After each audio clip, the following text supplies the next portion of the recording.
warum du beschissene Kleidung kaufst. Darum geht's jetzt in dem Video. You suck at buying clothes. Welcome to the Mark Boudelier Show, where we show Johns and sometimes drip.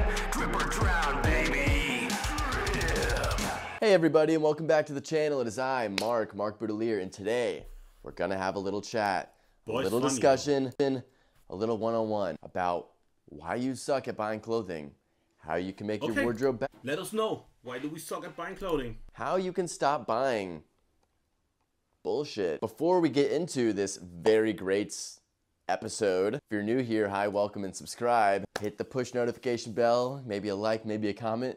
All those things that make the video, you know, do better. And if you're returning, thanks. You can also do those steps as well. Anyways, today's episode could really get into a lot of ranting, so I made some very vague bullet points.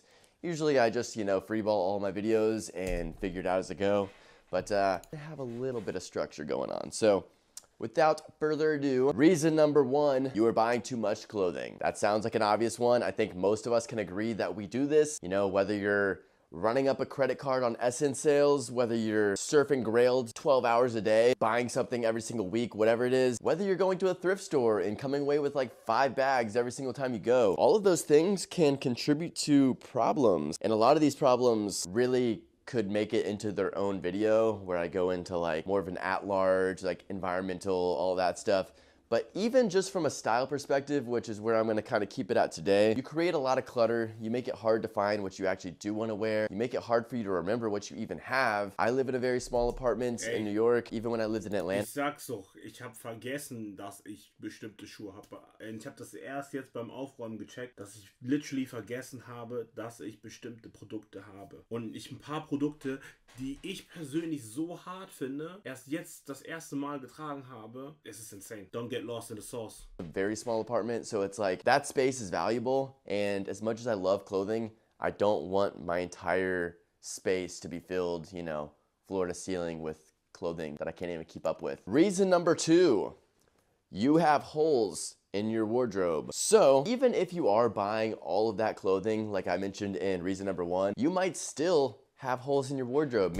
Habe ich. Zum Beispiel, ich brauche mehr Hosen. Da habe ich gemerkt, ich brauche mehr Hosen, ich brauche mehr T-Shirts. Also nicht T-Shirts mit einem gewissen Etwas. Deswegen habe ich ja jetzt Lore, wo ich halt Sachen auch machen kann, die mir literally fehlen. Maybe you're buying 5 bags of clothes at Goodwill every single time you go, but you don't even have a rain jacket in your closet. Maybe you're running up a credit card on the Essence sale, but you don't even have, brown boots or fresh socks and underwear or a nice belt. I think brown boots habe ich auch nicht, aber I don't think I need it. Very important that you kind of have a good solid foundation. I feel like a lot of people talk about this. It seems kind of obvious, but even myself, I have holes in my wardrobe. I don't have a good pair of brown shoes right now. Most of my sweaters, sweatshirts, hoodies, and all that, most of them are black. Reason number three, you are allocating your money poorly. This also kind of ties in line with everything else that I've been talking about. If you are spending all of your money on shoes, which is typically the culprit, and then, maybe shopping at H&M for the rest of your closet, I just don't think that's the best way to build a wardrobe. You can do that. That's not a problem if you really just value shoes. Maybe you want to buy some super expensive shoes and thrift the rest of your fits. Fine, whatever, do what you want. But for me personally, my recommendation would be to kind of spread the wealth a little bit more. Before we continue to the next one, another thing that I don't even think I put on this list is simply to not spend all of your money. So that's going to be reason number... Subscribe is on my list. Subscribe. 4, don't spend all of your money on clothing. It's just not a good idea. Whether you're young, whether you're older, don't spend all of your money on clothing. Especially, all these like Afterpay things and Klarna or whatever. Do not use them. Mach das nicht. Ich bin ein aktiver Gegner von Klarna-Nutzung. Ich werde auch, glaube ich, nie ein Klarna-Sponsor... Ich hatte mal überlegt, kurz ein Klarna-Sponsoring zu machen, aber das war noch meine Zeit, bevor ich mir bewusst darüber war, was das für eine Scheiße eigentlich ist. Ich sag euch so, ich bin ein aktiver Gegner davon. Ich biete es nicht mal bei mir auf der Webseite an. Könnte natürlich ein Vorteil sein, Klarna zu nutzen, weil Leute können dann mehr spenden, als sie haben und so weiter und so fort. Ich bin aktiv dagegen. Aktiv. It's not worth it. You kind of dig yourself into like a bit of a hole, both financially and like even... Manchmal PayPal 30 Tage später zahlen carried schon. Ja, Bro, kann gut sein, aber don't do it. So, das ist so, du verfällst schnell in Gewohnheiten, die nicht gut sind.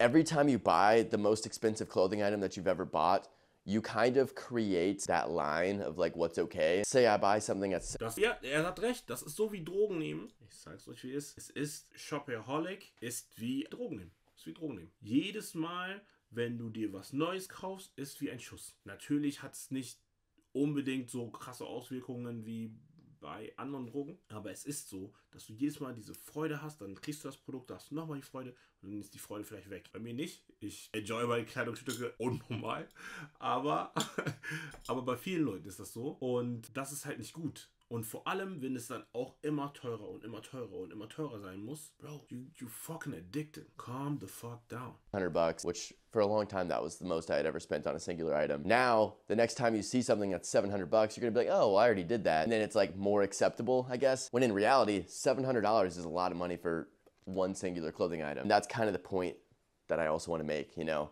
Set your boundaries and stay kind of true to those boundaries. I probably should take my own advice. Also, ja, I think wollte ich gerade sagen, ich sehe da bestimmt ein, zwei Pieces, die mehr als 700 gekostet haben. you kind of build a wardrobe. If you want to buy those pieces that you really, really, truly want, maybe that item is like $1,000 or something crazy. Sometimes it makes sense to buy those items and just buy a lot less overall. And I think that's kind of like a higher level, like as you get older kind of thing, because you've already sort of built that like foundation a little bit more and you kind of... Da bin ich, wo ich mir denke so, boah, okay, wenn ich was hole, dann muss schon ein Banger sein. Those pieces to kind of like maybe trade away, so you're not digging as deep into your pockets. This could also be another video, to be honest. Like a lot of these, I can't really get too far in depth or else this video would be like 3 hours, but you kind of see what I mean. All right, back to the scheduled programming.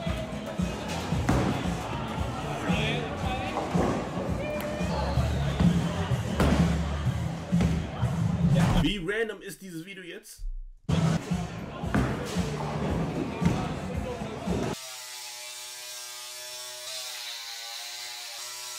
Ist dieses Video für die TikTok-Generation? Braucht man das zwischendurch, dass man sagt, okay, ich cut was ganz random rein, damit die Aufmerksamkeitsspanne da bleibt?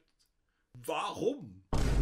Warum? We were not preparing for snowfall today. Well, I wasn't personally. We are what they call southerners. This would put us out like a week in school. I can't remember the last time I actually walked in snow, so this is kind of crazy. But we're going to Say to do some hipster Brooklyn coffee shit, and then we're going to Casaburo showroom, and which is actually just his crib, and then also somewhere else. Ich guck einfach plötzlich den Vlog. Der sieht doch hart. Aber still, ich merke doch, ey.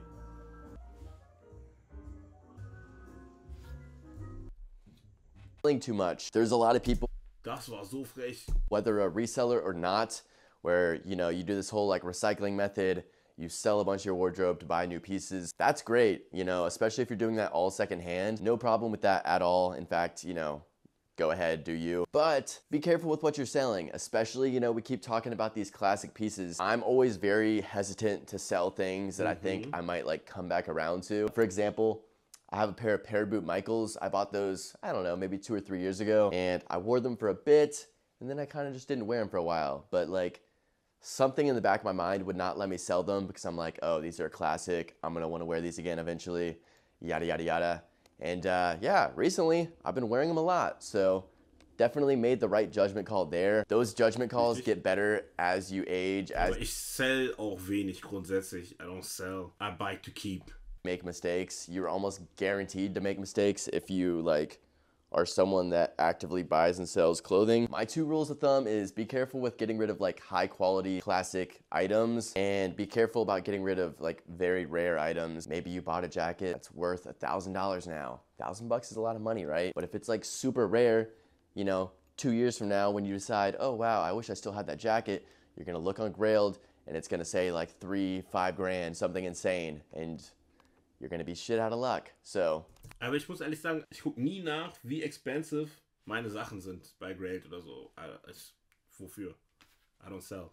Be careful with that. Reason number 6, you are too easily influenced. Obviously, in 2024, everybody's an influencer, it seems like. Everyone's a content creator. You're scrolling. Ich sag auch ehrlich, heute habe ich geguckt und ich dachte mir so über Instagram, ich guck so, Ich dachte mir so, ey, kann das sein? Ehrlich jetzt, ich will eure Meinung hören. Kann das sein, dass gefühlt jeder ein Fashion-Influencer mittlerweile ist? Aber dazu noch, dass die Baseline ist einfach viel cooler als früher. Es gibt so viele gut gekleidete Menschen, aber vielleicht ist es auch nur mein Instagram-Algorithmus, aber sagt ihr mir mal gerne, wie ist das für euch? Weil für mich ist so, Bro, ich gehe auf meine Instagram-Seite und denke mir, what the fuck? So viele Leute, die sich so gut kleiden, ist crazy to me. Guck mal, alleine so, wenn ich jetzt so For You gucke, Bro, jeder Fit ist hart. Das war vor 5, 6 Jahren, als ich sogar Social Media angefangen habe. Nicht vor 10 Jahren, wo ich mit Klamotten und so angefangen habe. Bro, kannst vergessen.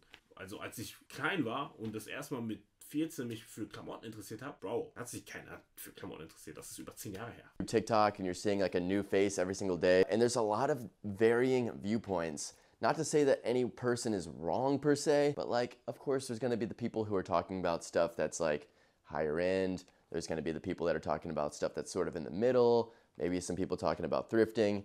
And there's going to be the people that are talking about Jaded London and Elwood and all these brands that are kind of just not it, in my opinion at least. Brands that I think are kind of corny, that I think are a little overpriced, that I just think are under-delivering and just kind of oversaturating the market. Next up, and I feel like we already sort of got into this, I think it's reason number 7. Your wardrobe is not cohesive. Maybe you're buying a bunch of statement jackets, a bunch of statement pants, a bunch of statement t-shirts.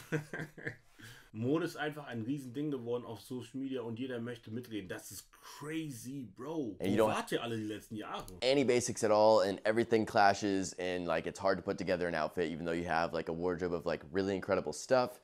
It's just that none of it goes together. That's an issue as well. I guess the whole message of this video basically is to create that like backbone of your wardrobe, but also like even with certain brands, you know, like some brands just don't really mesh super well with others, and I think it's like super unique when people can take like sort of different universes and like mesh them together.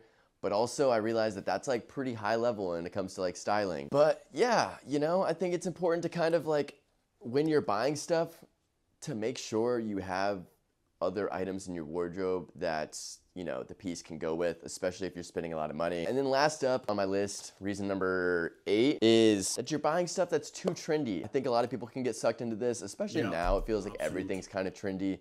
And so like for me, I think the best way to remove yourself from that is to simply just like, you know, try and scroll a little bit less, and also just like take a step back, kind of find your like lens when it comes to buying clothing. I can't really explain what I look for. I just sort of know what I look for at this point. And like, I feel like a lot of pieces of my wardrobe do kind of connect with one another. Like there's like similarities drawn. Like I feel like my Craig Green addiction kind of started with pieces just catching my eye that all happen to be Craig Green, and then I was like, oh wow, like maybe this is a brand that I'm interested in, and then you just kind of go down the rabbit hole from there. That's pretty much my video. I kind of feel like it wasn't as structured as I wanted it to be, and I kind of feel like I rambled a little bit, but hopefully you enjoyed it. So if you did, leave a lump. War cool, hat Sinn gemacht. Ich würde mir seinen Style gerne nochmal angucken. Und ich glaube auch, dass viele so Trash-Outfits haben, weil die sich nicht an diese Sachen halten.